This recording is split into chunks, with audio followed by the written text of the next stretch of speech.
우리나라 음식점은 인구 85명당 하나씩으로 일본의 2배, 미국보다는 7배나 많습니다.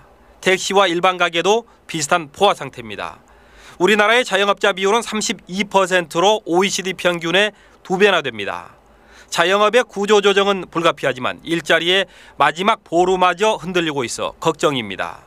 그 딜레마는 결국은 이제 실업자 증가로 나타나게 되고 사회적 갈등의 그 증폭으로 나타날 것이고 또 하나는 이제 빈곤의 이제 그 증가로 나타나겠죠. 산업 구조가 성장 위주로 바뀌면서 일자리 사정이 가장 빠르게 나빠지는 분야는 농림어업입니다. 지난 2000년만 해도 농업 종사자가 224만 명이었지만 지난 7년 새 50만 명 넘게 줄었습니다. 그렇다고 농어촌을 떠난 인력이 공장에서 일자리를 얻는 것도 아닙니다. 제조업 일자리는 해마다 줄며 지난 7년 동안 18만 명이나 감소했습니다. 인력이 많이 필요한 섬유, 신발 같은 공장들이 중국이나 동남아로 빠져나간 영향이 컸습니다.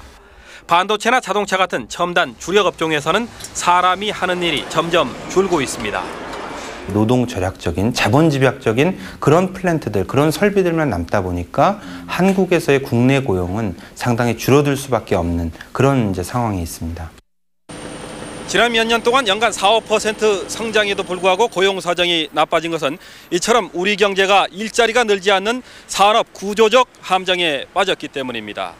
고용 없는 성장을 벗어나기 위한 근본적인 체질 개선이 필요한 이유입니다. MBC 뉴스 서민수입니다. 미국 오바마 대통령이 인권 침해 논란을 빚어온 관타나모 수용소 문을 닫으라고 지시했습니다. 부시의 그림자를 지우면서 새로운 외교 노선을 선언한 겁니다. 워싱턴에서 이진숙 특파원이 전하겠습니다. 뇌 손상을 일으킬 정도의 폭행에다 단식 중인 수감자의 코에 관을 집어넣어 강제로 음식을 투여하는 등 인권 유린의 현장으로 비판받아온 관타나모 수용소가 폐쇄됩니다. 오바마 대통령은 오늘 관타나모 수용소를 1년 안에 폐쇄하고 고문을 금지토록 하는 행정명령에 서명했습니다. With a false choice between our safety and our ideals. We think that it is precisely our ideals that give us the strength and the moral high ground.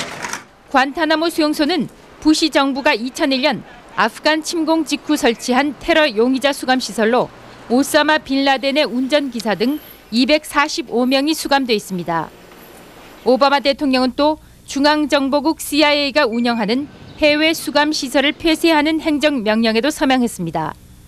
오바마 대통령은 오늘 취임한 힐러리 클린턴 국무장관에게도 힘의 외교가 아닌 가치의 외교를 펼쳐달라고 주문했습니다. 오바마 대통령의 오늘 조치는 부시 정부가 남긴 부정적인 유산을 하루빨리 청산해서 국제사회에서 추락한 미국의 신뢰를 되찾겠다는 의지의 표현으로 해석됩니다. 워싱턴에서 MBC 뉴스 이진숙입니다. 북한 김정일 위원장이 지난해 9월 중병설 이후 처음으로 외교사절을 만나 모습을 나타냈습니다. 중국 공산당 대외연락부장이 주석에 친서를 전달하는 자리였습니다. 만약에 나타나지 않았다면 심각한 억측이 나왔을 겁니다. 정승혜 기자입니다. 왕자로이 중국 공산당 대외연락부장이 김정일 국방위원장을 면담했다고 북한과 중국 언론들이 오늘 보도했습니다. 뇌졸중 때문에 신체 왼쪽 일부가 불편한 것으로 알려진 김 위원장은 비교적 건강한 모습이었습니다. 지난 9월 중병설 이후 외빈으로는 처음으로 김 위원장을 만난 왕자로이 부장은 후진타오 주석의 친서를 대독한 뒤 전달했습니다.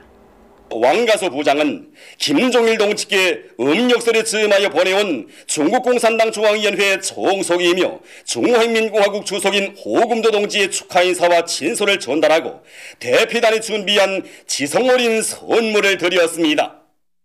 올해가 북중 수교 60주년인데다 전통적으로 당대당 관계가 중시되어 온 만큼 후 주석의 친서에는 혈맹 관계를 돈독히 하고 김 위원장의 방중이나 후 주석의 방북을 제안하는 내용이 담겼을 것으로 보입니다. 또 최근 미국 오바마 행정부가 출범하고 북한군의 초강경 성명이 나온 터여서 한반도 긴장을 고조시키는 문제를 만들거나 상황을 오판하지 말라는 중국의 우려도 전달된